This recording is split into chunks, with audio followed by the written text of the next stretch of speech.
ದಿನದ ಸಾಧನಾ ಸಮಾವೇಶದಲ್ಲಿ ಮಾನ್ಯ ಉಪಮುಖ್ಯಮಂತ್ರಿಗಳು ಮಾತಾಡ್ತಾ ನಿಖಿಲ್ ಕುಮಾರಸ್ವಾಮಿ ಹೆಸರನ್ನ ಜ್ಞಾಪಿಸ್ಕೊಂಡವ್ರೆ. ನಿಖಿಲ್ ಕುಮಾರಸ್ವಾಮಿ ಸೋಲ್ಸ್ಬಿಟ್ಟೆ, ಮಾಜಿ ಮುಖ್ಯಮಂತ್ರಿ ಮಗನ್ ಸೋಲ್ಸ್ಬಿಟ್ಟೆ ಅಂತಾರೆ. ಸೋಲು ಗೆಲುವು ಅಂತಕ್ಕಂಥದ್ದು ಶಾಶ್ವತ ಅಲ್ಲ ಮಾನ್ಯ ಉಪಮುಖ್ಯಮಂತ್ರಿಗಳೇ, ಇದು ಪ್ರಜಾಪ್ರಭುತ್ವ.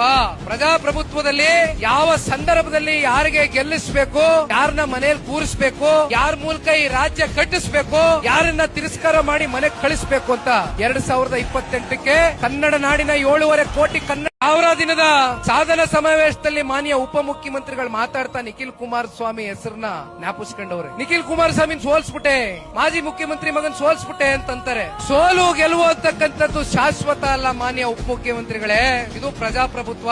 ಪ್ರಜಾಪ್ರಭುತ್ವದಲ್ಲಿ ಯಾವ ಸಂದರ್ಭದಲ್ಲಿ ಯಾರಿಗೆ ಗೆಲ್ಲಿಸಬೇಕು, ಯಾರನ್ನ ಮನೆಯಲ್ಲಿ ಕೂರಿಸಬೇಕು, ಯಾರ ಮೂಲಕ ಈ ರಾಜ್ಯ ಕಟ್ಟಿಸಬೇಕು, ಯಾರನ್ನ ತಿರಸ್ಕಾರ ಮಾಡಿ ಮನೆಗೆ ಕಳಿಸಬೇಕು ಅಂತ 2028ಕ್ಕೆ ಕನ್ನಡ ನಾಡಿನ 7.5 ಕೋಟಿ ಕನ್ನಡ